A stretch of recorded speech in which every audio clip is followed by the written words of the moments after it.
Good evening. It's 7 o'clock. I'd like to call the Inland Wetlands Commission to order. We do have a quorum. I'd like to open the public hearing on application 2021-3, 4-lot residential subdivision on Peters Lane, approximately 1,100 feet northwest of the intersection of Peters Lane and Harvest Ridge, across the street from 525, 45, and 75. Map 5019, Block 2, Lot 19. Applicant, JRB Holdings Company, LLC. Is the applicant or his or her representative present?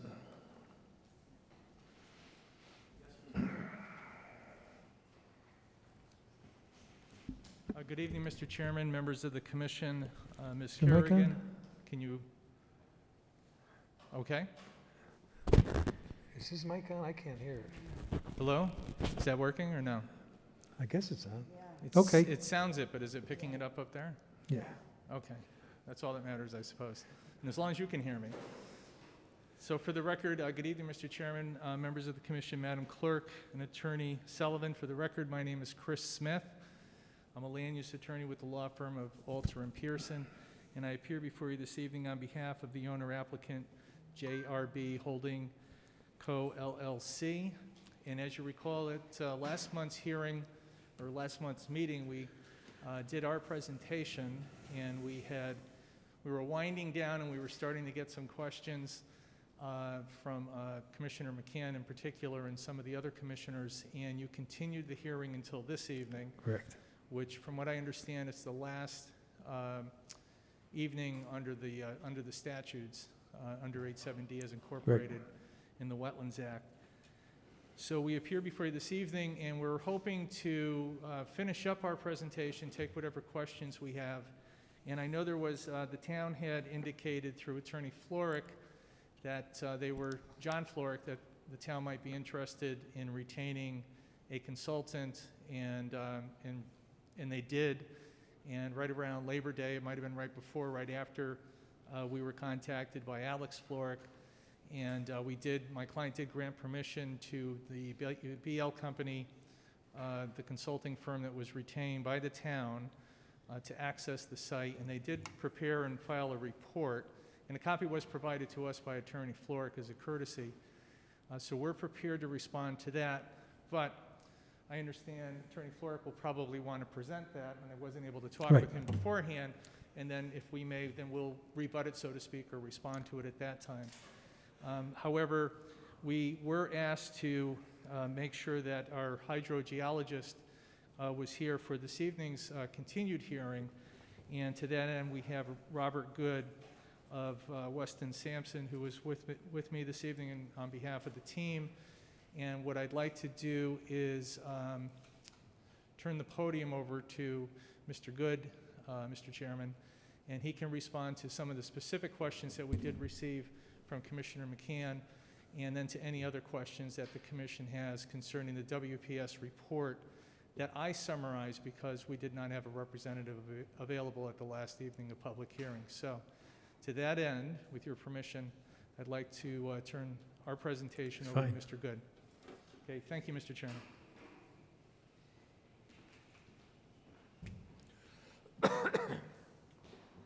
Good evening. For the record, my name is Rob Good. I'm a hydrogeologist with Weston and Sampson Engineers. I have about a little over 40 years of experience as a professional geologist and hydrogeologist. Somewhat relevant to this testimony about acid rock drainage, I was a precious metals gold exploration geologist for 8 years at the beginning of my career.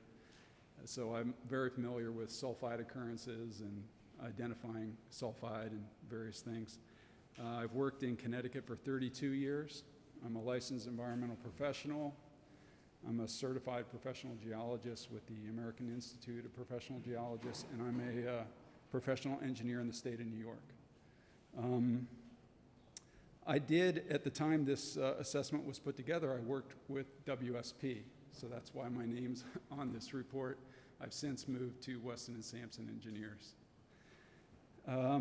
So specifically, we're asked to do an acid rock drainage assessment. I do have the 5 questions that you had at the last hearing.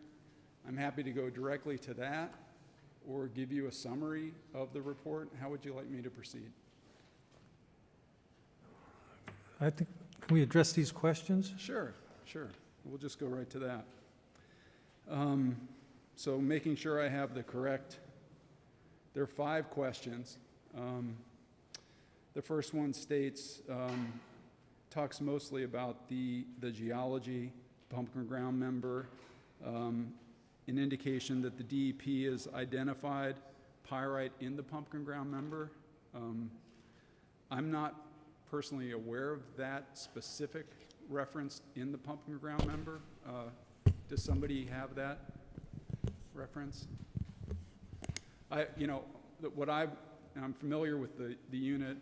I'm familiar with the USGS description of the mineralogy of the unit. I've worked several projects within the pumpkin ground member of the Harrison Gneiss. I didn't find a specific DEP reference to pyrite in that unit. Mr. McCann?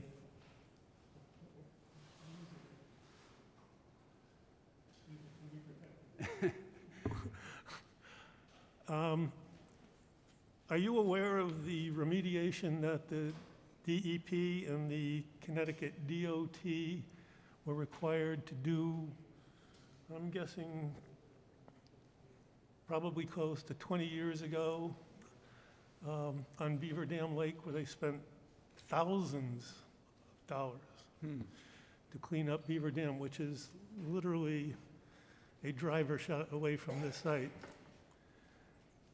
It was Which direction, sir? Is it to the west. Okay, to the west, okay. There was also another situation where it was identified where we had, going through town property, Roosevelt Forest, there is a transmission natural gas line owned by Tennessee Gas. Tennessee Gas did some ripping, not blasting, but just ripping of, obviously they couldn't do blasting, of bedrock to put in another section of pipe. Right. There was also another significant release of iron and the subsequent iron fixing bacteria problem, which caused portions actually of Cemetery Brook to become bright orange. We had Beaver Dam Lake, the northern section of Beaver Dam Lake, bright orange. Right. And when we questioned what caused that, obviously, they brought up the fact that it was called the pumpkin ground gneiss member of the bedrock. Okay. Yeah, I think So I'm vaguely that's the history. Yeah, I'm vaguely familiar with the DOT. I recall references to that. I'm not familiar with the transmission line that you referenced. Relative to, well, so there was that part of the question, and then there was a further part of that question about fracturing, but kind of getting to the geology, which is really what you look at when you're looking at the potential. The evaluation breaks down into 3 components. What's the potential of a significant occurrence of pyrite? Significant being a high level and enough density to be exposed to weathering to produce acid rock drainage. So you're weathering iron sulfide, you're liberating iron hydroxide and sulfuric acid eventually during the weathering steps, which can be caused by atmospheric exposure, water exposure, or microorganisms can also liberate and weather pyrite. So you look at the geology. In this case, at least by the USGS description, the primary and secondary mineralogy does not include pyrite.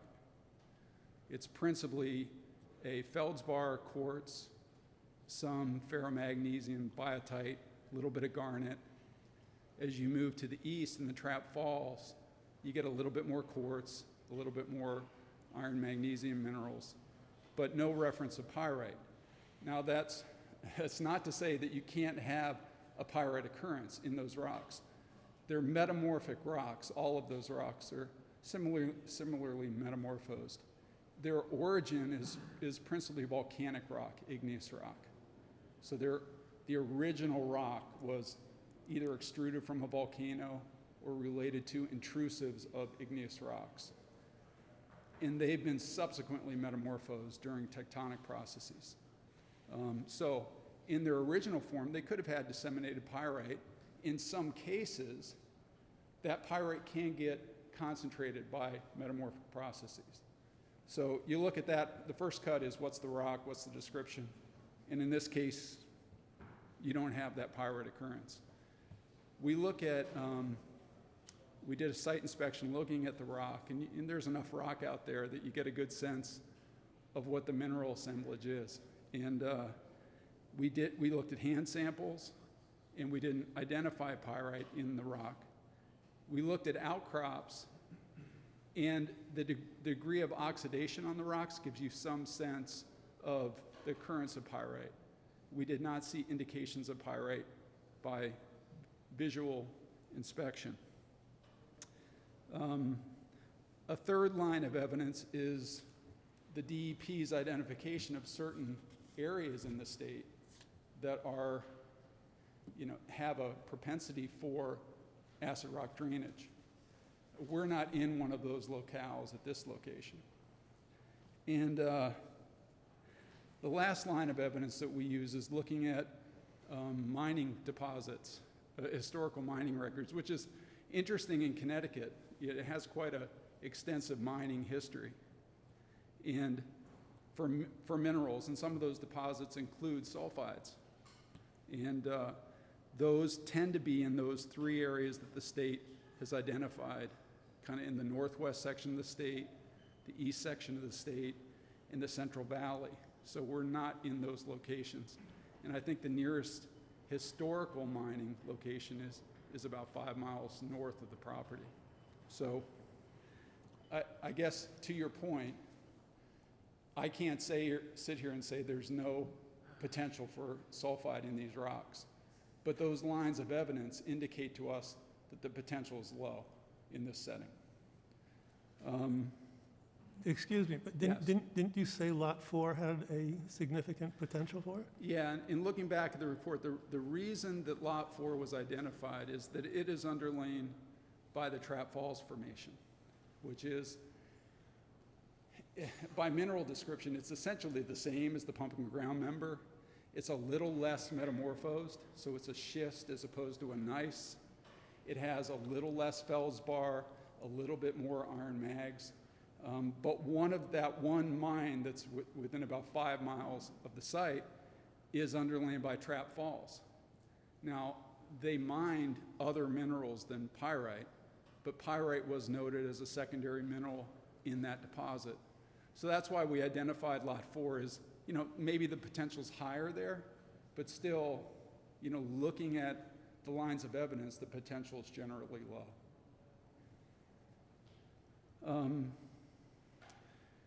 The second part of that question had to do with fractures. And fractures in rock are important for this evaluation because groundwater moves through fractures in metamorphic rock. And if you're exposing fresh surfaces to water, that has the potential to weather those surfaces, could generate acid rock if you have a significant amount of pyrite, and then that can migrate through fractures. But blasting, controlled blasting, if it's required, if rock removal here could be accomplished by pneumatic mechanical methods, not blasting. But if blasting is required, the state of the art of blasting is such that the extension of the fractured surface is very limited to the blast area, within 5 feet or so of that blast surface. So the charges are set and the density is set to control the fracture density changes. So I don't think, relative to this question, would blasting contribute to fractures? Yes, but not the fractures that are propagating groundwater through the dense bedrock. The second question has to do with the significance of a paragraph in the report. And on the third page, and I think, can you confirm, is that the paragraph about the wetlands? About salt marshes. Yeah. I think some of that is an editorial mistake, but I think what they were trying to do was say, hey, they're wetlands, they're freshwater wetlands. We don't regulate salt marshes. Right. But I think it's a freshwater forested and shrub wetland, which is in the National Registry. That's how it's listed, and I'm not sure why that language is there. We've kind of talked about the third question, is gneiss being a heterogeneous composition, and isn't it possible that pyrite can be found in different volumes in different locations? And I think the answer to that is yes, it can be. But I think that the significance here is, relative to pyrite on this site, I talked about those 4 lines of evidence we used to kind of get a qualitative sense of its occurrence. And even though, yes, the mineral composition in a gneiss can be very heterogeneous and distributed, but that occurrence of pyrite, if it's related to the metamorphism that resulted in the gneiss, there would be evidence on the site of that. Now, yeah, you could argue that the exposed surface is different than what you may find 10 feet down. So the composition can be variable. But when you're looking at a site with that much exposure in that much area, you would expect to see some evidence of its occurrence. And we don't see that. We talked about Lot 4, which is the 4th question, having the greatest potential.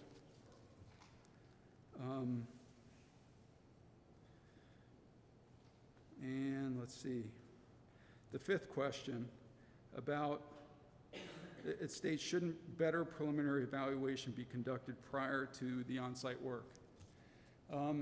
I guess my professional opinion would be that it's not necessary in this case, but I'll qualify that with a project I did. Actually, I was consulting for the town of Stratford on a property that was just to the south of this in the straight schist formation. And that project, we did recommend that the initial preliminary evaluation include more detailed sampling. But the reasons were that, one, in inspection of the outcrops, we did find evidence of pyrite. You were able to walk out on that site, crack open a rock, and see pyrite. The second thing that was very evident was the oxidation. There was a lot of iron and yellow type of oxidation throughout the outcrops. The other thing that was significant to that development was that the work was extensive. There was a lot of rock removal and a lot of potential for groundwater and surface water to interact those surfaces. In that case, we did recommend additional preliminary work be done. That included sampling a rock, evaluation for ARD potential. I think I recall that 20 or 30 samples were collected. Maybe a handful indicated the potential for acid rock drainage, and I believe that project did go ahead and was constructed. One thing I'll note too that we didn't touch on is the proposed development. It appears that all of the exposed surfaces are going to be above the groundwater surface. Also, we've discussed relative to positioning of the removal rock on the property, either underneath pavement or other areas. And I think we've come to the conclusion that we'll just remove any rock that's removed, so it won't be reused on site. So now you're taking the potential for migration of those sulfide or ARD from that blasted or broken material. You're taking that potential away because you're removing that rock. And the residual surfaces are above the water table and underneath buildings. So I think I addressed the 5 questions. Are there any other questions that I can?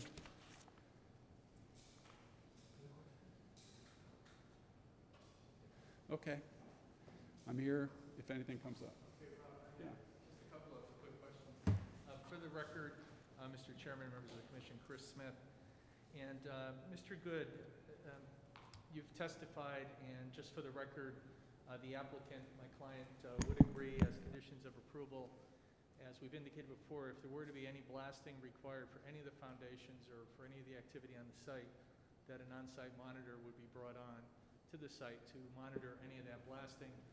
And as Mr. Good has indicated this evening, and I just would like to clarify for the record, my client would also agree as a condition that if there were to be any blasting required, that any of that blasted rock will be removed from the site. So it won't be utilized again, placed under driveways or anything like that.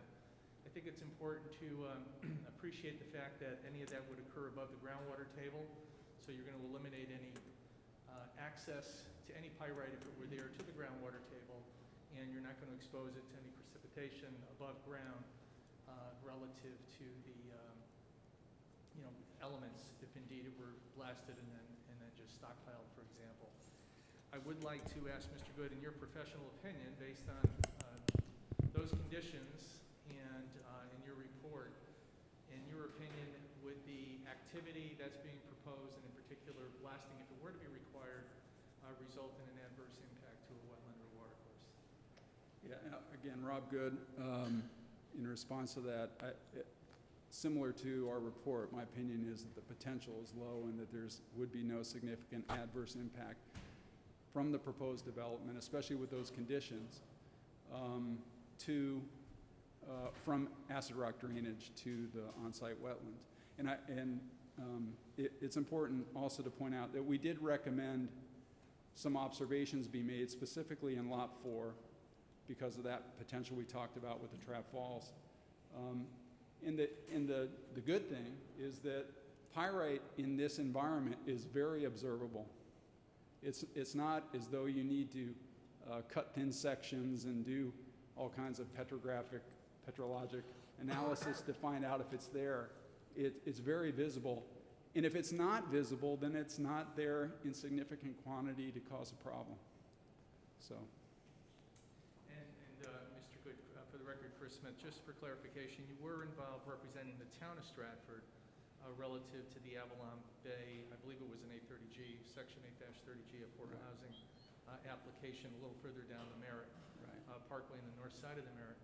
And in that case, situation, because of the exposure and the evidence, physical evidence and whatnot that you saw on that site, you did recommend additional testing.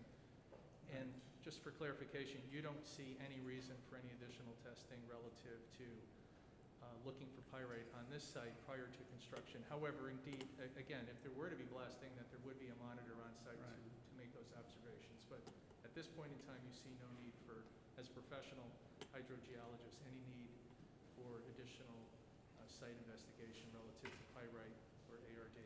Right, and I think I touched on this earlier, but the sites are completely different in the geologic expression of that other site. When you walked on that site, I don't know if any of you had the opportunity to do that prior to Avalon Bay being constructed. It was apparent that there was quite a bit of oxidation and mineralization on that site. When you broke that rock open, you could see pyrite. And even though the geologic description, the mineralogy, did not indicate its presence, it was readily apparent there. And it was disseminated. It wasn't probably in a concentration that would produce problems. But the other difference there was that the proposed construction was going to expose a lot of area. And part of the stormwater containment system was going to include that blasted rock surface. So you're putting water right into the system, and it was immediately adjacent to the wetland. So that was the reason we said, we better look at this a little closer. Those conditions don't exist with this application.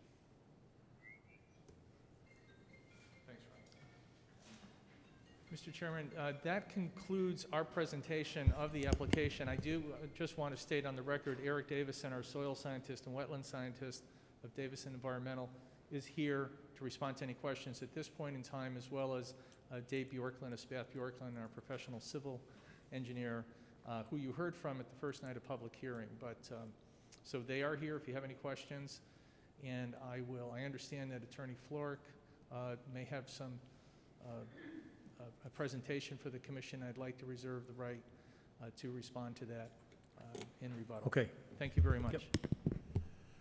All right. Attorney Florek, we continued this on your request, so.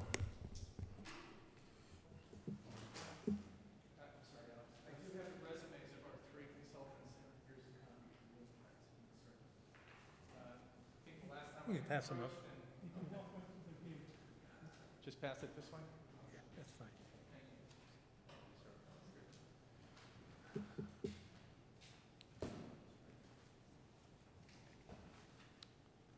Good evening, Mr. Chairman, members of the Commission, Madam Secretary, Attorney Sullivan.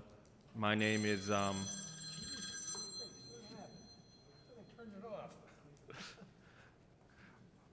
Alex Florek. I'm an attorney with Florek & O'Neill. Our office address is 2885 Main Street here in Stratford. Yes, we've been retained by the town of Stratford, which in this case is somewhat distinct from you folks here on the Inland Wetlands and Watercourse Commission.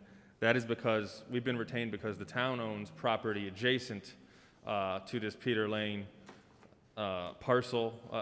The town owns a parcel directly to the north, which is Roosevelt Forest. And because we own, the town owns property directly adjacent to this parcel, the town is what's known as statutorily aggrieved, which means that should there be legal action resulting from your ultimate decision, the town is entitled legally to bring that action and partake in that action. As Attorney Smith noted, and as I believe was emailed to all the members of the commission, the town retained BL Companies to issue an objective report as to this application and the proposed regulated activities. I believe that report was emailed to the members, but I have hard copies. Should the commission want a hard copy? Should I just pass these around, Mr. Chairman? I suppose I should have one. I got it. But we can take some hard copies in case someone didn't print it out.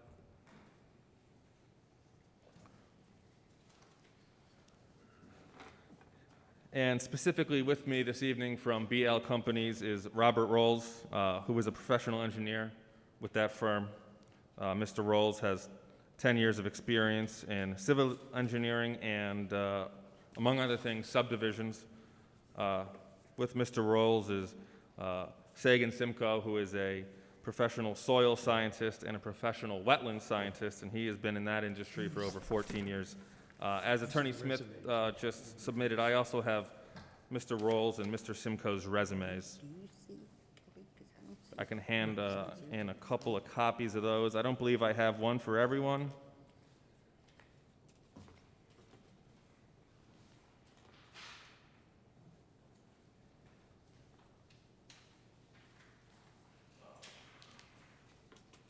What are these?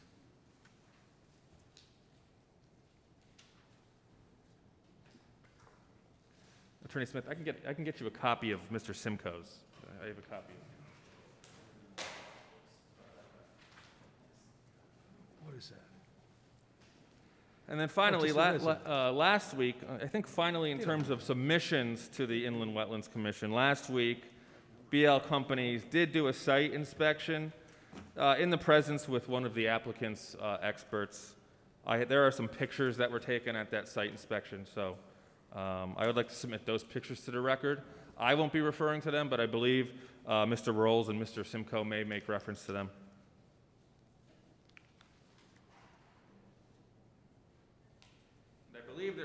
I believe there should be enough for everyone, and here's a color copy for Attorney Smith. So I'm not going to be up here for long. We've got our experts here. They're going to You have their opinion. They're going to go into more detail on their opinion, and they'll be happy to take questions on their opinion. But just broadly, obviously, this commission's well aware that it can regulate inland wetlands and watercourses, but it can also regulate, pursuant to statute, areas upland of those watercourses and wetlands, and that your regulations do. In Section 2.6 allows the Stratford Inland Wetlands and Watercourse Commission to regulate certain enumerated activities in those upland review areas. I believe Stratford calls them watershed areas.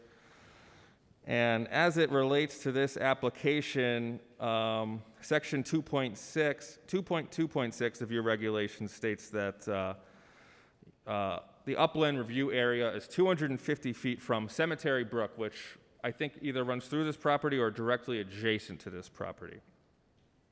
Your essential determination tonight is whether this proposed application or these proposed regulated activities will have an adverse impact on the inland, wetlands, or watercourses. And that can't just be a speculative concern. It can't be a general concern, but it has to be rooted in fact, and those facts have to be in the record before this commission, and that's why we've retained our experts and submitted our report to this commission. At the end of the day, the Inland Wetland Commission is, of course, the ultimate fact finder. You've heard experts from the applicants. Tonight you'll hear experts from the town of Stratford, and you'll again hear a rebuttal argument from the applicant. But at the end of the day, the choice is yours. The amount of credibility or weight you give to their testimony or our testimony and opinions is entirely up to you. Broadly, BL companies and our retained experts here have concerns and or issues with two aspects of the application. First and foremost is that, and you'll see as you peruse and leaf through the report, that there are many issues that BL feels they cannot issue an intelligible opinion as to the application due to a lack of data or information. And because of that, they opine that this commission might not be able to reach an intelligible determination as to whether this application will have an adverse impact on the wetlands or watercourses. And I will note to that extent that Section 7.3 of your Inland Wetland and Watercourse regulations require that all applications contain all information necessary for a fair and informed decision by the agency. And I will also note that Section 8.8 of your regulation states that an incomplete application may be denied due to lacking information. Other than the lack of information, BL does take specific concern with certain aspects of this application, and they'll get into that. Of note, and this is on page 4 of the report submitted by BL companies, was the proposed drainage system that leads from the north of Peters Lane into the properties. BL notes that this proposed drainage system will alter the existing drainage pattern on the property, and it thereafter directly contributes to the wetland area. BL opines that this effect on the wetlands will be negative, and that this opinion is not speculative or general in nature, but that this negative impact will occur if that drainage system is approved. That's all I have for now, Mr. Chairman. I would like to bring up our experts. I think, which one of you guys wants to go first? Bob is going to go first here.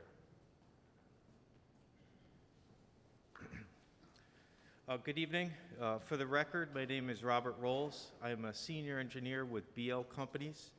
We're located at 355 Research Parkway in Meriden, Connecticut. I'm a licensed professional engineer in Connecticut as well as many of the neighboring states. A couple of, I know you have my resume in front of you. I'm sorry, I'm struggling with mask and foggy glasses here. I know that you have my professional resume in front of you, but just to touch on some other parts of my 25 years of experience and my qualifications, most of my work is that of being an applicant. This is not something that I do on a regular basis to support a town with their own inland wetland regulations. So I certainly know what it's like to be on the other side of the table. I've served as an engineer of record for multiple large-scale development and infrastructure projects that are built and in operation, as well as numerous projects that are active currently now. I do not have any active projects in any state of permitting in the town of Stratford at this moment. Along with being an applicant most of the time, I've had numerous opportunities to provide peer review services for various municipalities, as well as providing regular peer review services for my fellow employee owners at BL companies. It is, I do a QA/QC function in my company along with several others. That is not on the resume, so that's why I mention it. BL was tasked to provide an objective peer review of the application currently before the commission.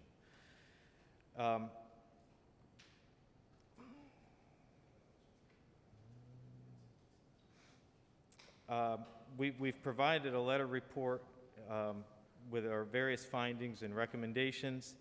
I believe that the report is quite comprehensive. With me is Sagan Simcoe. You have his resume as well. He and I visited the site on September 8th, and our comments are based on the application documents we received to review, which I believe are the same documents you have to review, as well as the currently adopted Town of Stratford Inland Wetland and Watercourses regulations. The format of the letter was based on our findings and the regulations that are applicable to you or to the Town of Stratford.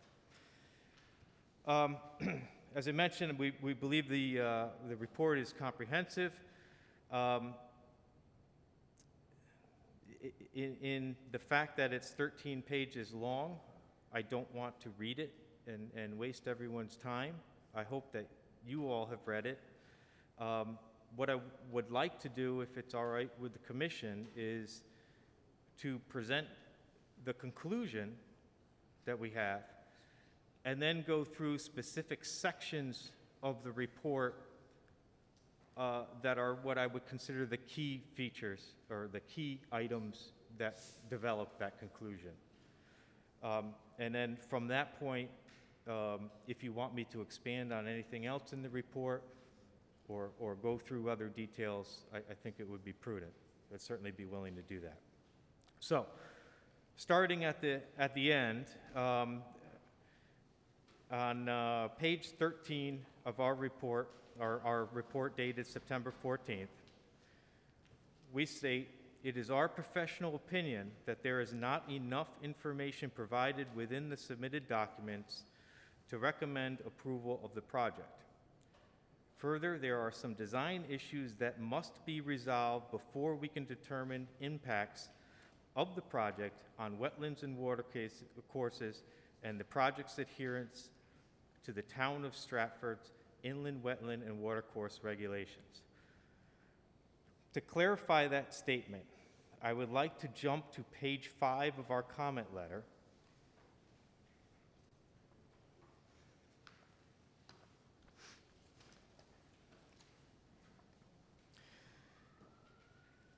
Top of the page, application requirements, section 7.3. This is a direct reading from your regulations. "The application shall contain such information as is necessary for a fair and informed determination therein by the agency." BL's response or comment regarding that is, bullet point, "It is our professional opinion that the application is incomplete to the degree that an informed determination cannot be made.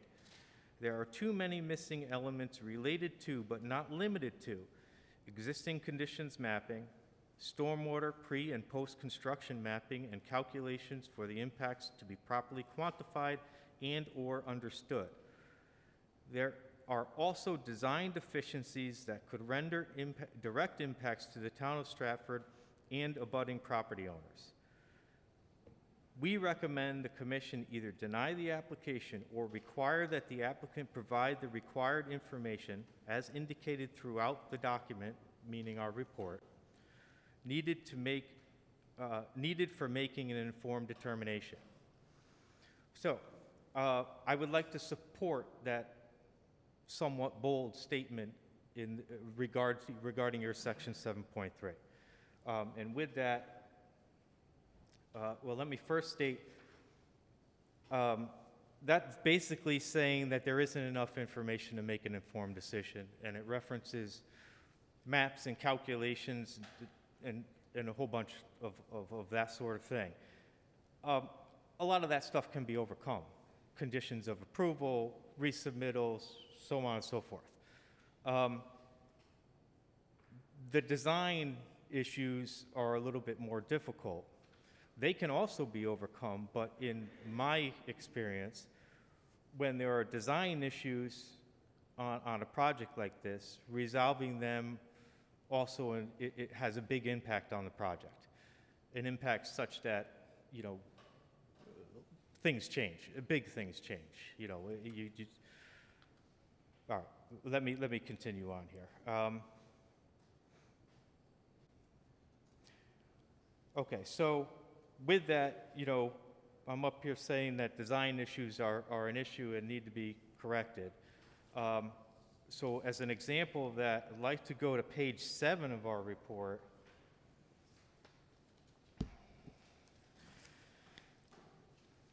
I am looking down toward the bottom of the page under the heading Engineer Report. Bullet point 2 starts off as section 5.5.2.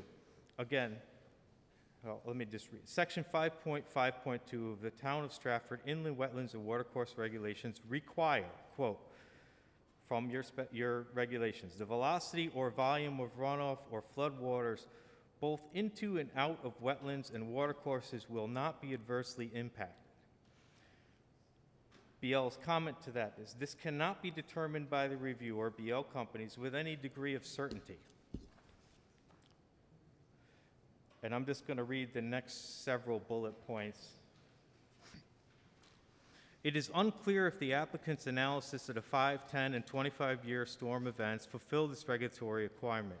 The engineering report does not provide pre-construction and post-construction drainage area maps or supportive calculations for storms other than the 5-year event. Additionally, the Inland Wetland and Watercourse regulations do not specify a specific design storm. The zoning regulations for the town of Stratford require that that storm drainage facilities be designed to achieve at least a zero impact runoff based on a minimum 25-year storm flow with culverts designed for a 100-year storm flow. The application provides no supported design calculations for the 25-year storm. Given that there are wetlands, a 100-year floodplain, and permanent post-construction stormwater BMPs, that being the rain gardens that are proposed for all 4 lots. In, I believe, lot 2, it's multiple rain gardens. It would seem prudent to analyze impacts for 50 and 100-year storm events. The next bullet point is probably more of a key issue than the one I've just read. There is a proposed alteration within from Peters Lane. However, there are no calculations provided for this proposed work, including a proposed extension of an existing stormwater conveyance system from Lot 2 and subsequent alteration to an existing drainage pattern. The proposed work appears to be required so that only so that the septic, sorry, again the foggy glasses here, only so that the septic leaching field for Lot 2 can be constructed, which is within 60 feet of the wetlands. The proposed septic leach field for Lot 2 should not be designed to require the relocation of or improvement to the existing drainage system given the impacts and alternatives that exist, including the elimination of Lot 2. Similarly, the proposed drainage structures on Lot 4 are located that drainage will be directed along a slightly different route to Cemetery Pond Brook and the existing 36-inch culvert that carries the brook under Peters Lane.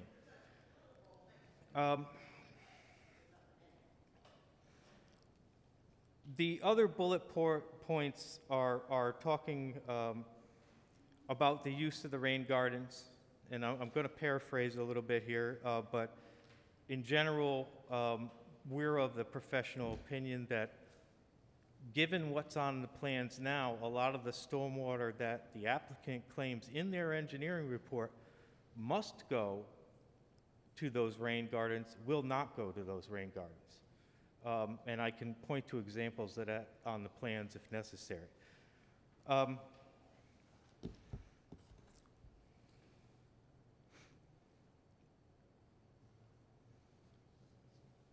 Just give me a moment here. I want to touch on some other key items.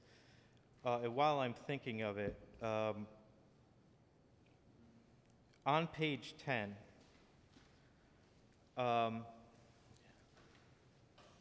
it is the second bullet point up from the bottom of the page, starts the depth. We have this comment here about, and I'm going to paraphrase here, in my opinion, and I think it's also going to be Sagan's opinion, the applicant hasn't shown you where the water table is. We just heard discussion about acid rock drainage, and I'm not a hydrogeologist. I have nothing to dispute about their experts' claim of what is in what rock or how to handle it or anything like that. That's another specialist. But from what I'm seeing in the problems, I don't know that they've convinced me where the water table is, and hence I don't know that you're convinced where the water table is. There are numerous test pits. I think there's 28. The report said there was 28, but I think the plan shows something like 30. I believe only 2 of those test pits were to some water level. And out of the, in one of the reports, 27 of those test pits, 27 out of 28, found rock within 2 feet to 8 feet. The reason we have comments here, and let me see if I can read it to you, but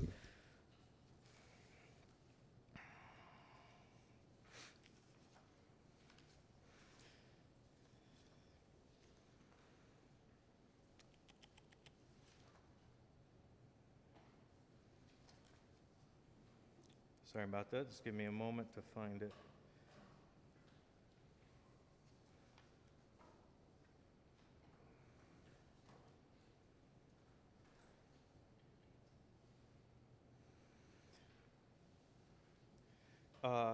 Page 12, under the heading WSP Hydrogeologic Impact Statement, first bullet point, the assessment states that the proposed blasting will only occur in the proposed footprints of the 4 house foundations. Elsewhere in the assessment, it is stated that a total of 28 test pits were dug on the property. Bedrock was encountered in 27 of the pits, at depths ranging from 2 feet to, 9.6 feet below grade. I believe I said 8 earlier. That's incorrect. Our comment to that was really based on the fact that in our site visit, it seemed as though, and it's one of the reasons for the photographs, there's a lot of surface rock. That's not on the survey. Sometimes it is, sometimes it's not. I'm not claiming that the survey is inaccurate or anything like that, but oftentimes rock outcrops will be shown on a survey. That information is not on the survey. So our issue with it was not a hydrogeological issue. It was more speculative in that there seems to be an awful lot of rock out there. There's a statement that that blasting, and blasting may or may not be needed if it's rippable or mechanical means, I'm not trying to argue that fact either. There's a lot of rock out there, in my opinion. Their statement states that rock removal or blasting will be limited to house foundations. In my opinion, the rock is so prevalent out there that I don't think you could grade the site without removing more rock, whether that's by blasting or ripping or mechanical means, or maybe just pushing it over. That I don't know. But I do know that some of the dependent stormwater structures that are again acclaimed in the engineering report are necessary for the roof water and for the driveway water for the calculations to work. There was no test pitting that seemingly done specifically for those stormwater structures. They are using infiltration rates of 6 per minute, which is accurate given their perks. But if you don't have a perk for the, in the area of the stormwater structure where the rain gardens are, it's not accurate. So the point of trying to explain that there's a lot of rock out there was twofold. The first being that there may or may not be more blasting or rock removal than is indicated. The second being, if you are proposing rain gardens or stormwater features that you haven't done test pits or perk tests for, you don't know what's there. So even if you have 5 rain gardens and you have good perk tests or test pits for 2 of the rain gardens, you know you have 2 rain gardens that work. You don't know anything about the other ones in the other locations. So unilaterally applying a 6 infiltration rate for the calculation of all the rain gardens is not desirable. And with that, I think I'll go ahead and take any questions. I think I've made the point that there's a lot of information that's missing. And just to explain our conclusion, we aren't, it's the commission's decision to approve, deny, amend, whatever. BL is here in service to the commission of the town of Stratford.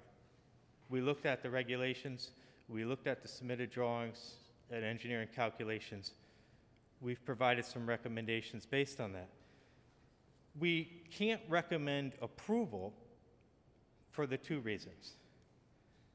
There's a lot of missing information. Without drainage area maps, I can't state that drainage patterns aren't altered. I have provided information in the report where I feel drainage patterns are altered based on my review of the drawings. But I don't know that that is, again, I don't know for sure because I don't have the proper maps. In areas where there aren't calculations, I can't tell you how much of an impact it would have on the wetland, but in the case of the drainage that's proposed from Peters Lane, so there's a catch basin in Peters Lane. Let me explain this a little bit more. There's a catch basin in Peters Lane. There's an 18 culvert that goes from that catch basin to a concrete head wall. This is in the area of, I want to say lot 2. On the plans, there is a drainage easement deeded to the town, a drainage easement in favor of the town of Stratford. So what's proposed there is removing the head wall, putting in a storm structure which is not detailed or shown in the calculations, a pipe, a manhole, a pipe, a flared end section, I believe, concrete flared end section, and a riprap pad. None of those items being detailed or shown in the calculations. So the town would inherit a drainage structure that is a point discharge to a wetland. All right, you're concentrating flow, you're putting it in a pipe, and then you're discharging it at the edge of the wetland. In opposed to the existing structure, which is a head wall, where water comes out, and it's in the pictures.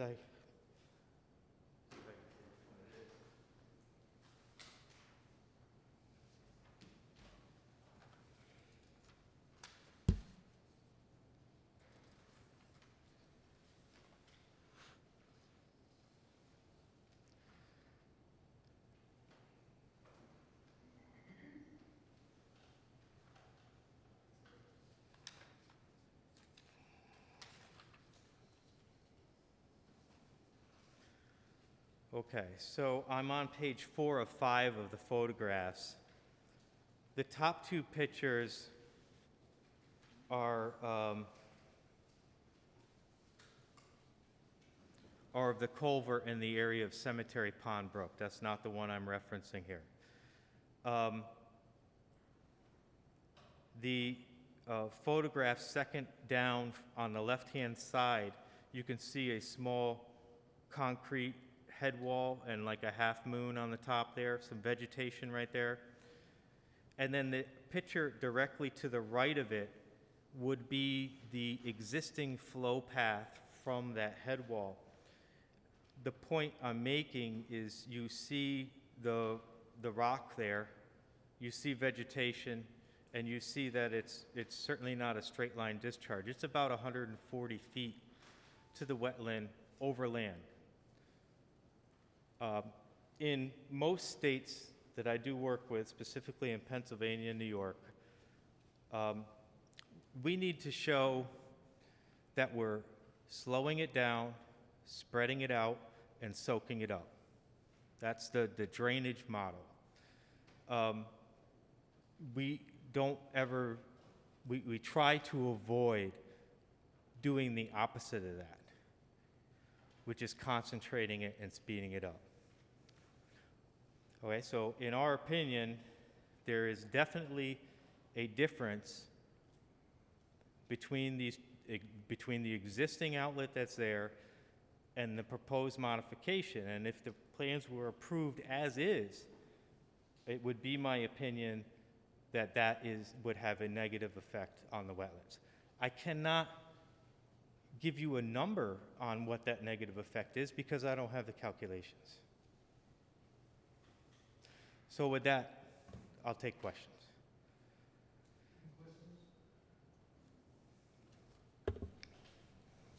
Anyone have any questions?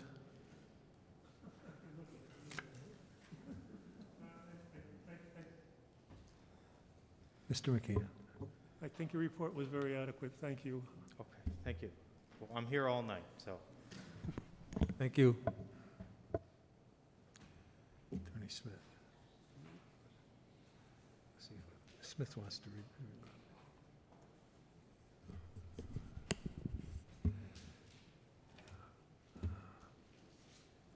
Is that it for you, Mr. Florek? Attorney Florek?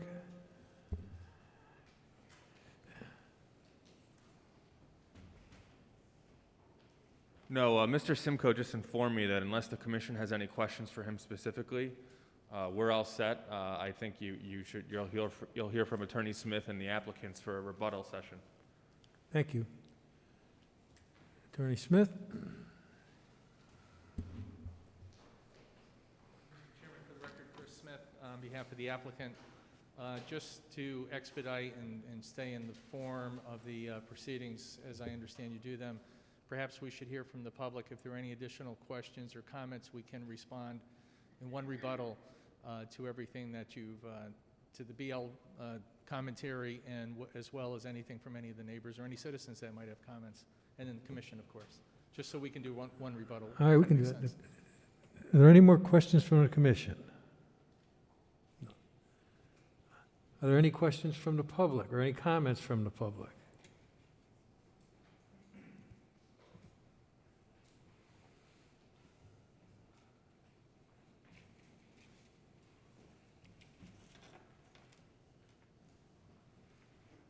Merrill Pruitt, 575 Peters Lane here in Stratford. So I didn't number these pages on the report, so I'm not sure where we are in this thing, but it has to do with the box turtle protection measures. Mr. Rolls kindly explained where he was when he was reviewing his report, but I'm not sure what page it is, but it's under the installation of isolation barrier, and I just wanted to make sure that the commission takes note of that part of his report. And it says the commission should consider requiring the applicant's biologist to confirm that the barrier depicted on the plan set is as intended and as stipulated by Connecticut DEEP. We were able to inform Mr. Rolls of various habitats and animals in these particular areas, and we do want them protected. And again, the concerned citizens that I represent in the neighborhood, we're not against these houses or houses being built in our zone. We just want to make sure it's done correctly and that the wetlands are accurately protected, and that it's safe in terms of the blasting. A lot of the neighbors are very concerned about their wells and what might happen. So we're at your mercy on that. And that goes with the, I forget what how he calls that, when they grind the rocks and that sort of thing. They're saying they're going to take that off-site, and even he had some questions about that and how that would happen, so that we would all be protected in that way from the fine granules that will go back into the water. And that's all. Thank you. Thank you.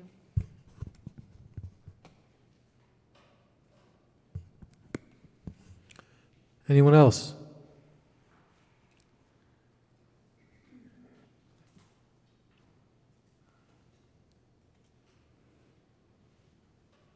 My name is Frances Voigt, 480 James Farm Road, Stratford, Connecticut.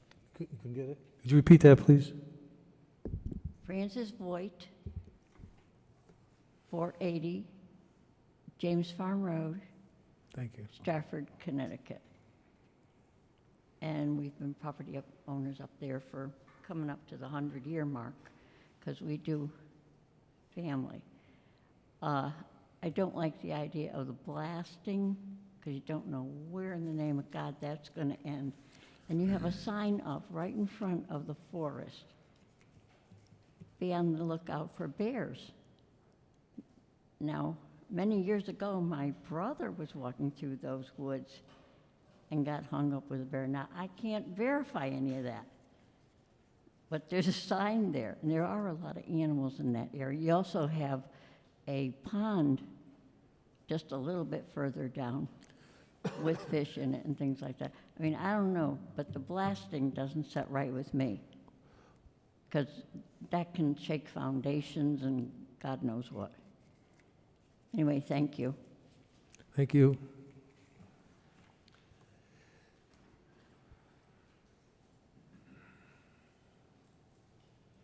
Good evening, here we go. Good evening, Mr. Chair, Commissioners. My name is Greg Dancho. I live on 30 Ruby Lane, Stratford, also Chair of the Conservation Commission. Listening tonight, I hear a lot of questions. And so I did give testimony last month, and I'm really not doing it with a lot of facts right now, but I'm doing it more, I'm just listening to what's going on within the questions and answers and questions and answers. And my concern is that once you remove the property from the wild, from the environment, to get it back is almost impossible. We talk about box turtles. Well, box turtles, yeah, well, there's going to be remediation processes, and I know box turtles, they only live within about 100 feet of their home range. So once you move them, they're not going to do very well. But what does that mean? We talk about water coming out of the property. We talk about retention ponds. We talk about the iron pyrite, maybe there, maybe not there. We talk about, what about the amount of pesticides and amount of fertilizer that these large lots will be dumping into the groundwater and dumping into the pond, into the retention ponds. What's that going to do? Questions, questions, questions. And my thing is, when I look at the property right now, the question I have is, it's a great place. Animals are living there. It's got a great habitat. The environment's really good. If we mess around with that, what are we going to have? And my biggest concern is when you look at the amount of things that can happen, who's going to be watching that? Who will then make sure that if there is a problem, it's going to be remediated? Will it be remediated in the correct manner? Once it's sold, once it's done, once the property has been given over to the developers, then what happens? Who is then responsible for that? Can we all be responsible for that if the property is in bad shape? So again, that's my concern, not against housing, but more against, what is going to be happening once that property is gone. Thank you. Thank you. Anyone else?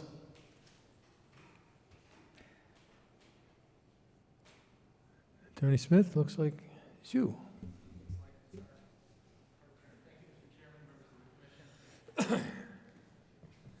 For the record, Chris Smith, what I would like to do, Mr. Chairman, with your permission, is relative to the BL Baracus-Landino report in the commentary that we heard from Mr. Rolls. We didn't hear from Mr. Simcoe, the wetland scientist. First I'd like Mr. Bjorklund, our professional licensed civil engineer who practices here in Connecticut. I don't know, I think it's over 40 years at this point in time. I'm at 37, so I'm just a kid. But he's been here a long time. He knows what's required for a wetlands application. Mr. Davison, the same thing, who I think does a fair amount of applicants' work, which is pretty much all I do at this point in time. And then so I'd like Mr. Bjorklund to get up first and respond to some of the comments that we heard and some of the comments in this report. And then we'll hear from Mr. Davison, and then I'd like to do a little summary, unless you have additional questions at that point in time. But that would be the format. I would like to point out at the outset that quite a bit of the BL report is the classic opposition. You need more information.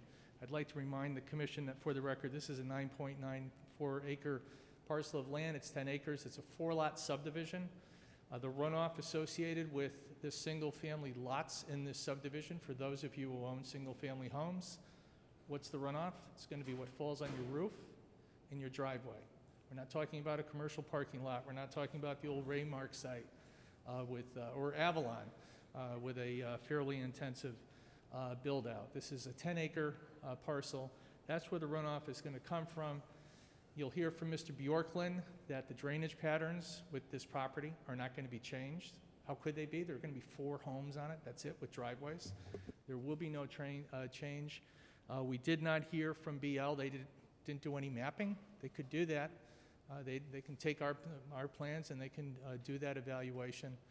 There's lots of things that they could have done and they didn't do. But more importantly, you'll hear from our experts that what's in front of you and what's been provided is the reasonable professional standard, meets the reasonable professional standard for both of their professions, including the professional civil engineer and a wetland and soil scientist, and they have enough information to provide you with the opinions that they have with regard to whether there's an adverse impact to the wetlands, and that's why we're here this evening.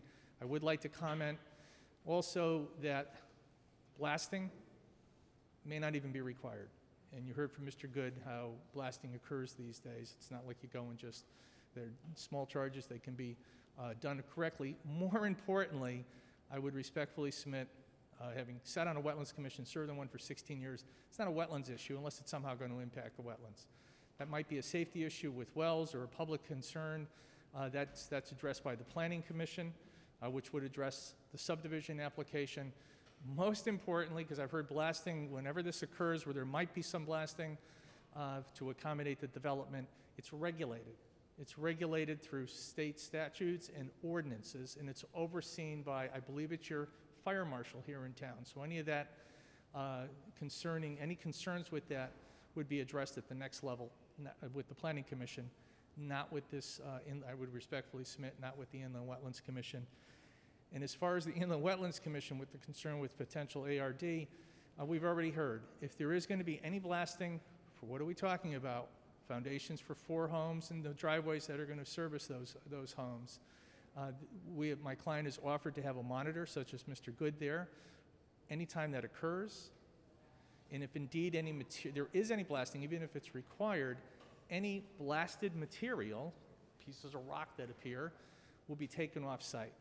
So that eliminates any opportunity for precipitation to fall on that blasted material. And if they're assuming there is even pyrite there, and then leach out and somehow get to a wetlands where we have all these protected setbacks and whatnot. Mr. Davison will address some of the issues that were raised. And again, Mr. Bjorklund will address the hydrology. There's certainly sufficient material there for that. There were some comments, I believe, in the report from BL, and I presume from Mr. Simcoe, concerning potential Cape Cod curbing and forest location and some of those other issues.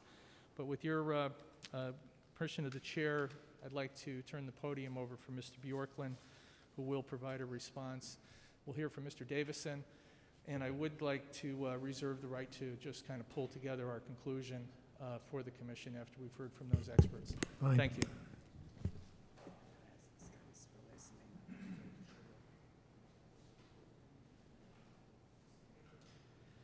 Thank you, Attorney Smith. My name is David Bjorklund. I'm president of the firm Sept Bjorklund Associates. Mr. Bjorklund, would you please spell your last name? Sure. I spelled it wrong last month, and I just want to make sure. B-J-O-R-K-L-U-N-D.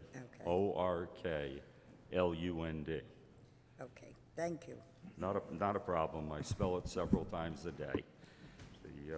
And I'm a professional engineer registered in the state of Connecticut. I'd like to focus on a couple of points that were made in the BL report. The first one is there is currently a pipe under Peters Lane that is fed by a catch basin. And that pipe just has a free and open discharge onto the property. We are not changing the watershed contributing to that area. We are simply placing a water quality manhole at the outlet of that, because in my opinion, that discharge point, and if you look at the picture, it's totally unprotected, and in my opinion, there's a potential for erosion there.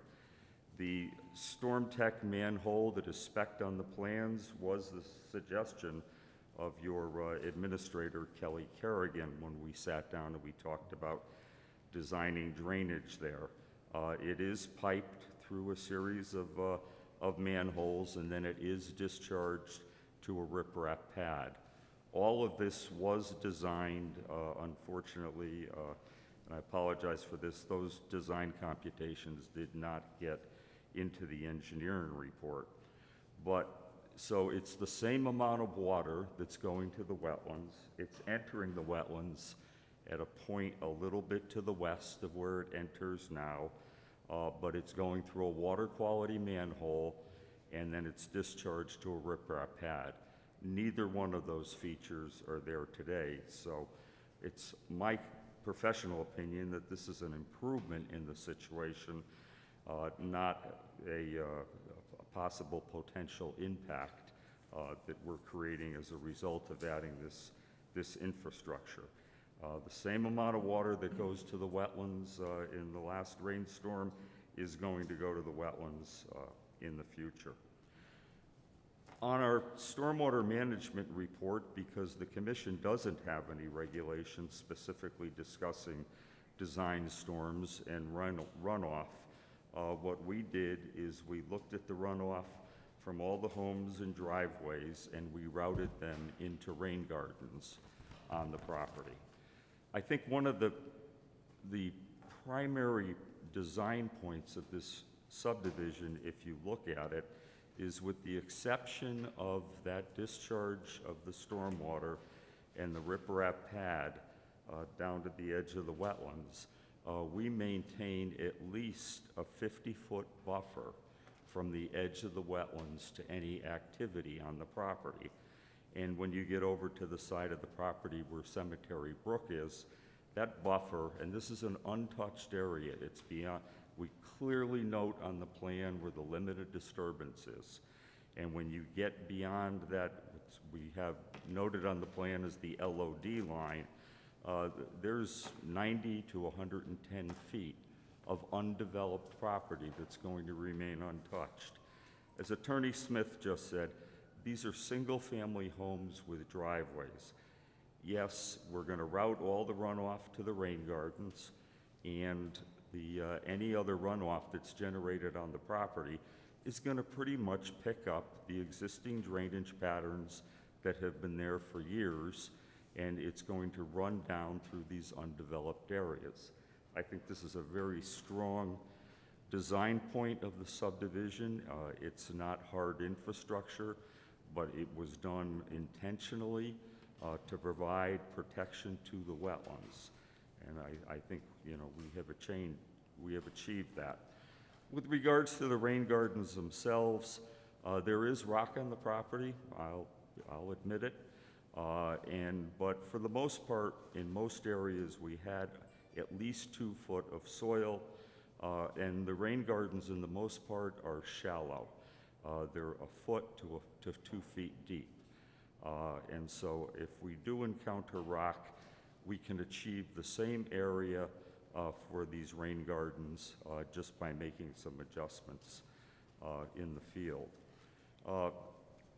It's my conclusion after doing this type of work, specifically subdivisions, evaluating wetland impacts, coming up with mitigation plans, that there will not be an adverse impact if this subdivision is approved and incorporated for the reasons that I have stated above.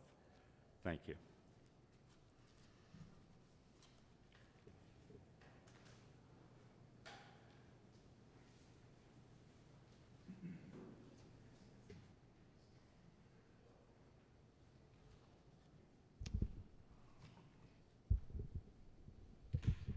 Good evening. Can you hear me okay? My name is Eric Davison. I'm a practicing wildlife biologist, and I hold certifications as a soil scientist in New England and a professional wetland scientist with 22 years of experience. I just wanted to respond to a couple of the BL comments that relate to my work, the wetland and vernal pool assessment work, and then there was a comment or two about the the box turtle protection measures. The first comment's about the my recommendation in the report, in my report, that says that the development should maintain the pre-construction hydrology to the vernal pool. And you know, that's largely an engineering exercise, but as Dave just stated, and I completely agree, the whole purpose of the design, which includes, to me, you know, large setbacks from the vernal pool, the rain gardens to treat runoff close to the source as opposed to concentrating into one area of the site and discharging it. And again, I agree with Dave that I always saw the outlet reconfiguration out at the road, a more formal outlet with a water treatment unit as an improvement as opposed to an impact. But collectively, I see all of these things being designed purposefully to protect that wetland hydrology. To me, the most important thing for the vernal pool hydrology protection is the setback. From the beginning, I had recommended that we comply with what's called the Best Development Practices Manual for vernal pools. And it's basically, and it's in my report, but basically it looks at 2 zones around the vernal pool, a 100-foot zone and then a 100 to 750-foot zone. And the goal being no development within that 100-foot zone and not exceeding 25% development in that 750-foot zone, which of course includes neighboring properties that are outside of the development. But in this case, the development does comply with that. We have no development within 100 feet of the vernal pool, and our development out in that second zone out to 750 feet goes from 10% to 12%, so only a 2% increase. So it's those things, to me, that preserve the pre-construction hydrology. Certainly you're going to have some change in the way water moves through the site when you convert it from a forest to a residential lot, but the whole purpose in designing it with appropriate setbacks and treatment of the stormwater on each lot is to mitigate that impact and get that water back into the ground. So based on that first comment, based on what I've seen of the site and the review of the plans, I don't see any impact to the vernal pool hydrology. The second comment is about lot clearing, and again, it cues into my recommendation saying basically don't maximize clearing on each lot, which we haven't done. I just don't like to see when you have a residential lot that they clear all the trees from end to end, but rather clear what's an appropriate driveway, yard, septic area, and house footprint, but not just clear every tree on the lot, and certainly that's not being done here. Then there's a comment about curbing, recommending Cape Cod curbing, and they're suggesting that no curbing would be an alternative, and that I do agree with. I have always been a proponent of no curbing as opposed to curbing, but if you have to have curbing, which I feel like every time we go into a wetland commission meeting and then on to zoning and try to get a site development with no curbing, it just doesn't fly. So if curbing has to be installed, Cape Cod curbing's the preferable method, and all it is a curb that has a shallow face so that small animals like young frogs, toads, and salamanders can climb up and over the curb, which they can't over a traditional curb just because it's too tall. The remaining comments are about the box turtle protection measures, and this is a compliance work that we have to do with DEEP. But just to walk you through that, the first comment is about the isolation barrier. In my box turtle protection measures, recommend a continuous barrier that goes from the start of the project from one end of the road out around the development limits of disturbance to the other end of the road. So you basically enclose the development disturbance with the only open face being the roadside. And that's the intent here. They made a comment that that's not how it's designed, and they are correct. I do see after reading this comment that there is a small break between lot 2 and 4 where the silt fence stops and then restarts, but we can close that up. And when we do the initial site walk and we're doing this compliance monitoring, those kinds of things get buttoned up. They install the silt fence and you see a break and you have them fix it before the work starts. But we can certainly fix that. It's, I think, less than a 50-foot break between those two areas. I don't see another spot where there's a break, but if there is, we can certainly rectify that. That's very simple. Now, the next comment's about daily construction inspections and contractor education. And it says, it's suggesting that the daily inspections have to be done by myself as the consulting herpetologist as opposed to the site contractors. And that's incorrect, but it's an understandable and common mistake that comes down to how the DEEP words their letters. They say the letter, basically, all of these letters they generate the same language in each one when it comes to box turtle protection measures, basically saying there has to be someone that walks the perimeter of the site every morning to look for box turtles and move them out of the construction zone. And the language says by the contractor and consulting herpetologist.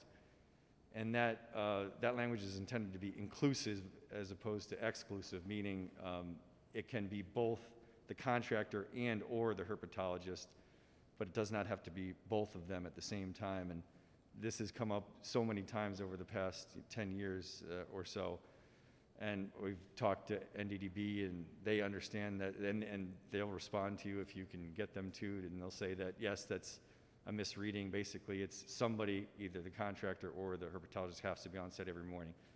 If it was the herpetologist, there's only a dozen of us or so doing this type of work in the state. Imagine every construction project having a herpetologist walking the site every morning. It would be completely impractical. So that's not the intent of their language in the DEEP letter. But yeah, just to sum up, I concur exactly with what Dave Bjorklund mentioned for the very same reasons. I don't see an adverse impact to wetlands here. If you had a single individual lot, you wouldn't have this type of comprehensive design. You wouldn't have rain gardens. I see substantial setbacks, 50 feet at a minimum. I mean, to me, that's substantial setbacks from the vernal pools. I mean, I get it. Nobody likes to see forest in their neighborhood converted to houses. Everybody understands that, but from wetlands perspective, this is being done in a way that I just don't see an adverse impact here. But I'm happy to answer any questions you might have. Any questions?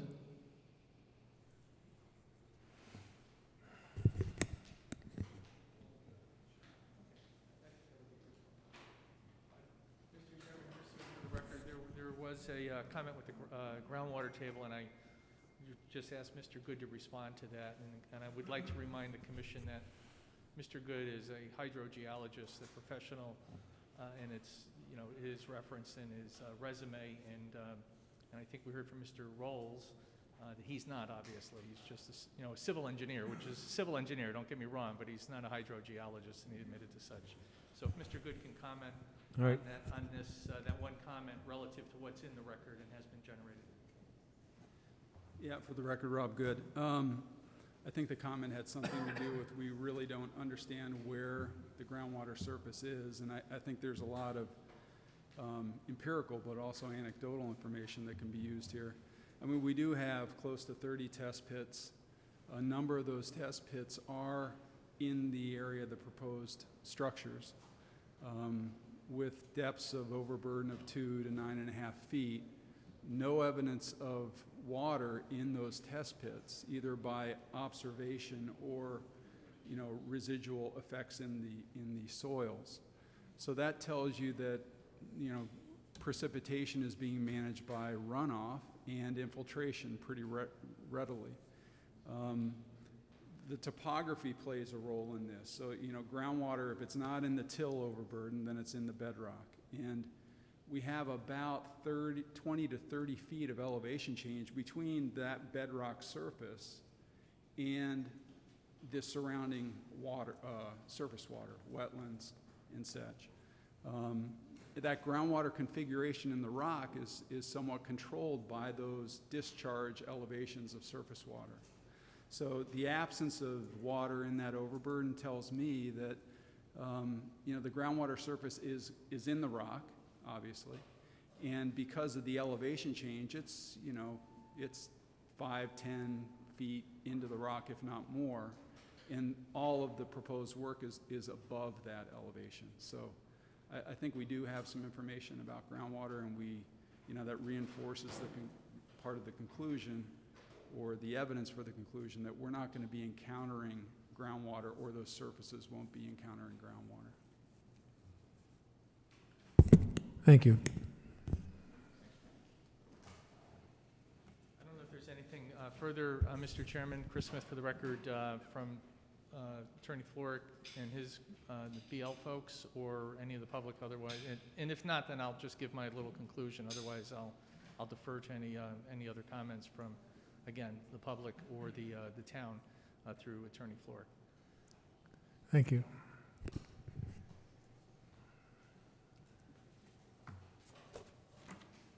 All right.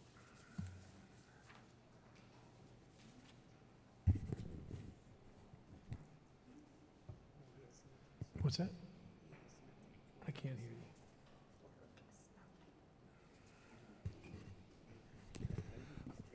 I still didn't hear you. You gotta take the mask off.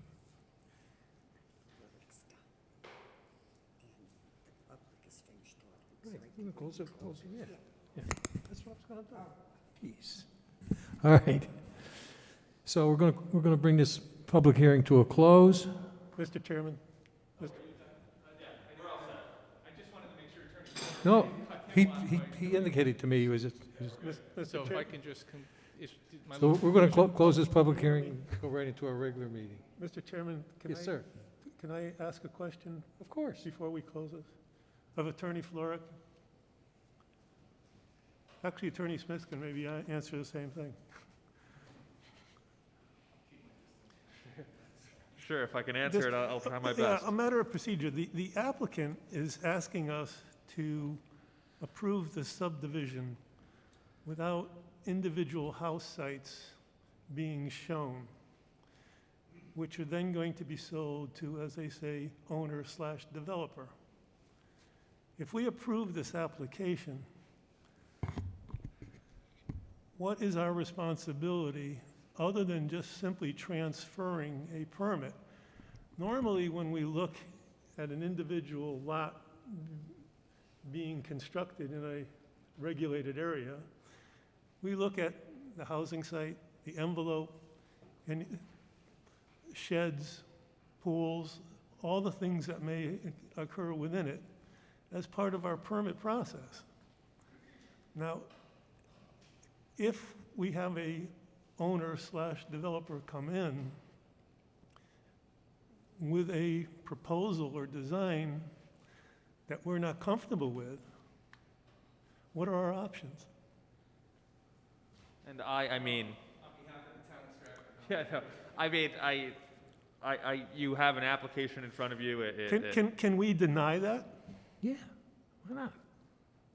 Is your specific question, it may be better addressed. I think what the question is, if we approve this with the understanding that each lot is going to have come back to us with detailed plans, and we don't like them, say for lot number 2, Can we tell that lot, Can we- that lot's can we gone? deny it? I'll let you address that first if you'd like. Is that Probably unfair to try to respond. Yeah, go ahead. But whatever. For the record, Chris Smith, there are homes, houses, and driveways depicted on the map. So as long as, if somebody came in and wanted to build just what was shown on there, and they don't change any of the regulated activities, because I think, I mentioned this at the beginning of our presentation the last time, and I'm certain that you understand this, and I know that your legal counsel does, that you don't review lots in a subdivision application. You don't say we don't like 4. We do if they're within a regulated area.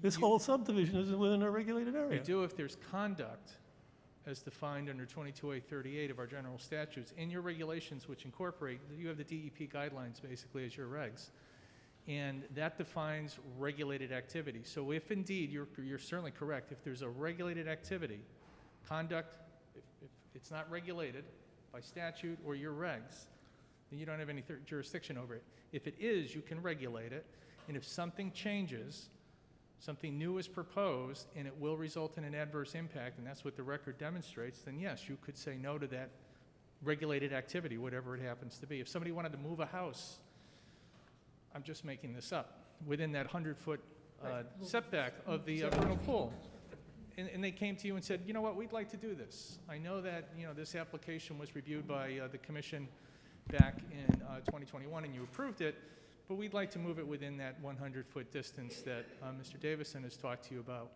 in best management practices. You could say, I suppose, no, if it's going to result in an adverse impact to that vernal pool, because you feel that it will. And there's expert testimony that identifies and quantifies that harm, and you could say no to that, certainly, Commissioner McCann. So your hands aren't tied. If there are any changes to a proposal where there's new activities being proposed, because that's, right? Somebody would have to come back to you and ask for approval, and if you felt that it was going to result in an adverse impact, I would respectfully submit you certainly have the discretion under the law to say no to that.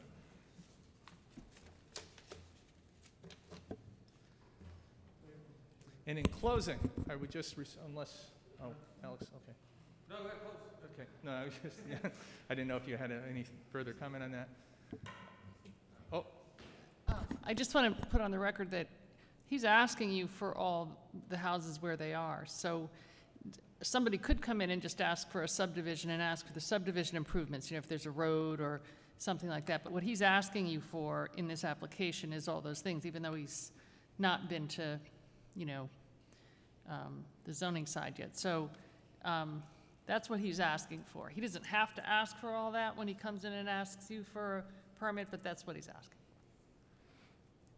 not me, my client. But that is correct. That's what the application is asking for, is Right. the whole shebang, so. Okay. And in closing, Mr. Chairman, members of the commission, on behalf of my client and our team, I'd like to thank you for your patience in processing this application relative to letting us provide the additional information with the ROC and the potential with ARD that was requested by Mr. McCann in particular at the outset of this being filed and the commission, and then to appear before you and go through this public hearing process. And certainly, we appreciate the efforts of Attorney Floric in working with us and to accommodate him and his team to have access to the property. In closing, I would respectfully submit that there's uncontroverted expert testimony that there will not be an adverse impact to a wetland or a watercourse or resource, which would be a vernal pool, due to the regulated activities that are associated with the plans for this 4-lot subdivision that is before you this evening. And I would respectfully request that you approve the application as submitted. I think it's unfair, and I always have, when someone appears, and I've done work with BL, and says all this additional information is needed. I think if you're going to step into the batter's box, you have to take a few swings. You can't ask for the umpire to let you go to first base because you don't feel you have enough information on the pitcher and what types of pitches they're going to throw at you.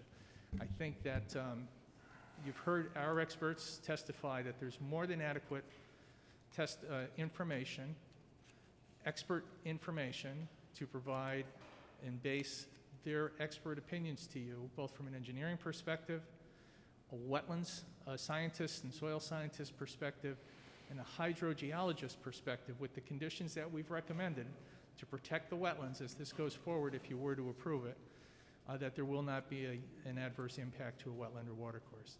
So in conclusion, thank you very much. Thank you. And have a nice evening. All right, we're going to close this public hearing, and we're going to go into our regular meeting. The motion to close this hearing? Second? All right. It's all set. You can't talk to me with that mask on. I just got it from Cinto. Right.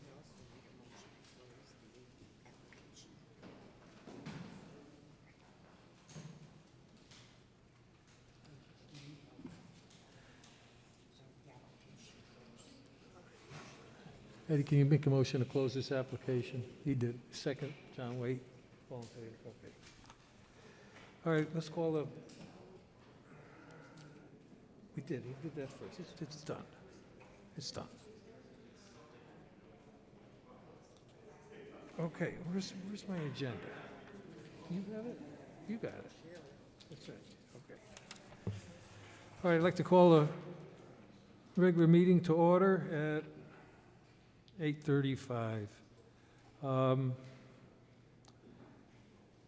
The first order is approval of the minutes of the August 18th meeting, and I'd like to add one correction.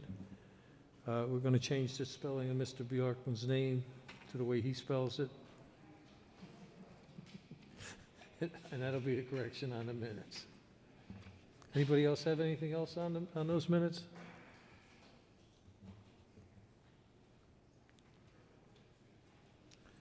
You're not going to have a motion to approve? John Waite, second. Can?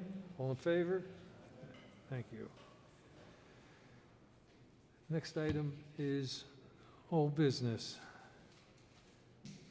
2021-3, this 4-lot subdivision that we just heard and concluded on a public hearing.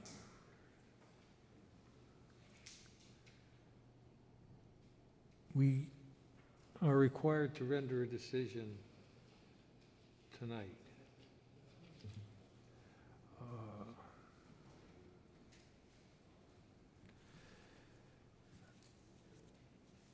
We've heard from the developer and the town's consultant.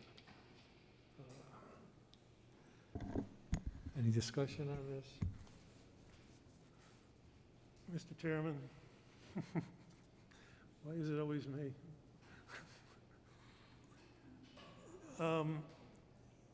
This application before us is a 91,000 square foot area of regulated area, probably one of the largest ones we've ever seen. I think we have to look at it very, very critically. One of the things that I looked at, and there's a scientific term called ecotone. Ecotone is actually where two ecological niches of different populations meet, and it actually doubles the productivity of that particular section of wetlands. This area has got, I calculated, over 16,000 linear feet of wetland edge. Not only wetland edge, but riverine ecological niches. That is a extremely valuable quality. It also has, as we've heard, a significant amount of rock work. The fact of the separate applications, questionable in terms of the quality of the rock. I'm not terribly comfortable with that. We have a very valuable vernal pool. It's a Tier 1 vernal pool. A very valuable box turtle habitat recognized by the DEP Natural Diversity Database and critical terrestrial habitat. We've heard that there's going to be a need for drainage easements. We have remote septic systems. I've got to tell you, Mr. Chairman, I am very uncomfortable with this application as proposed.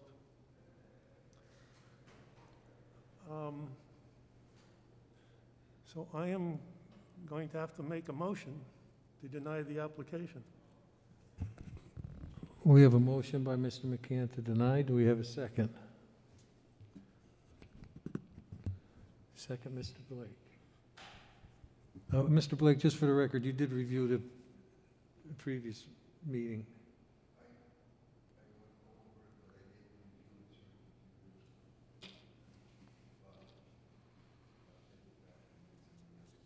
What did he say? He didn't or did he? He didn't. All right. So we have a motion.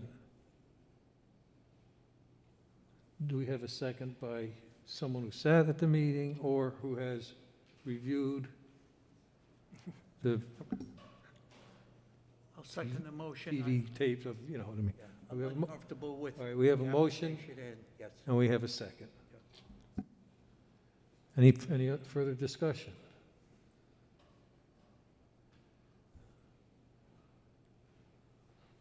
Hearing no, call for a vote. All in favor of this motion? Let's clarify what an aye or a nay stands for. The motion was to deny, so an aye would mean denial. Deny. Okay. Right.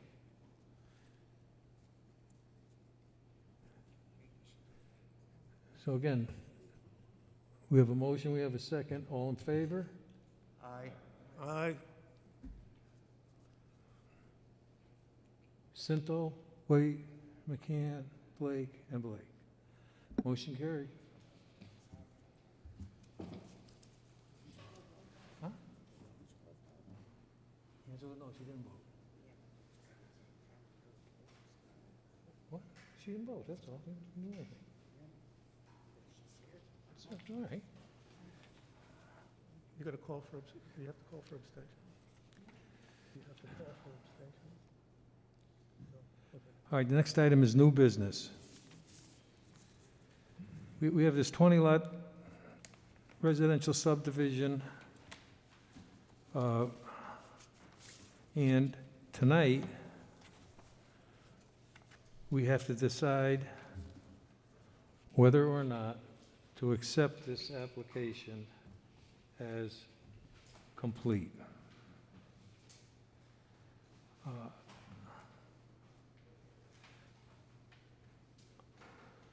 Our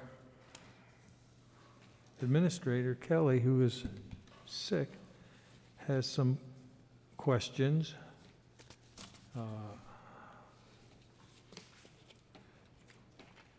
I see the applicant is here.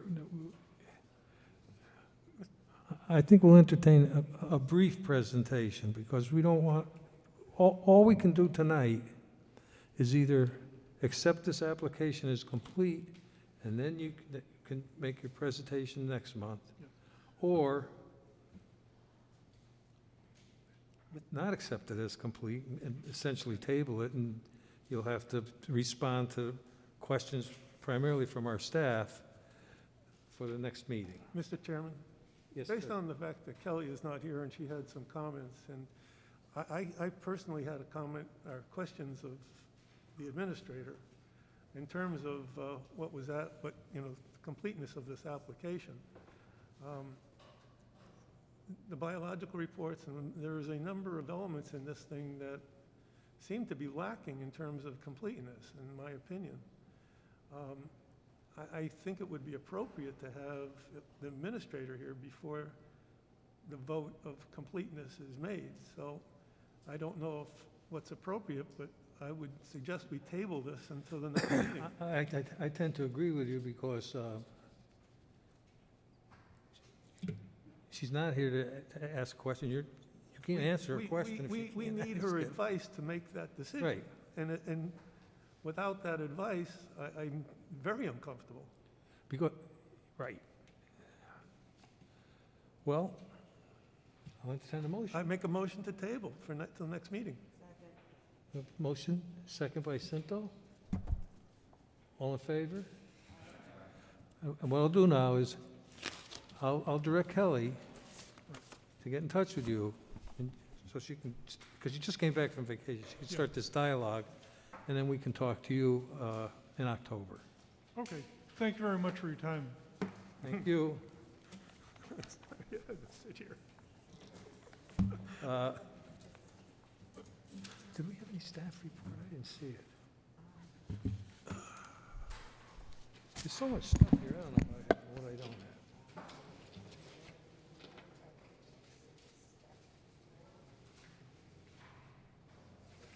Let me see it. All right, we have a staff report from Kelly. Certified letter to 350 Whippoorwill Lane. Nothing, of course. And she has 6 performance bonds she's working on. When they're fully reviewed, she'll make a recommendation. No enforcement actions were issued.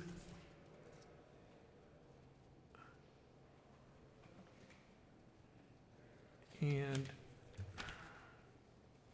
administrative permit was issued to Sikorsky for remedial activities within the URA of Far Mill River, 6900 Main Street. And that's all she had for staff reports. Commissioners Forum.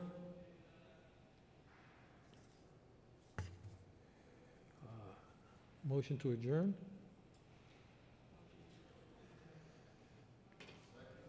Second. All in favor? Thank you. Thank you.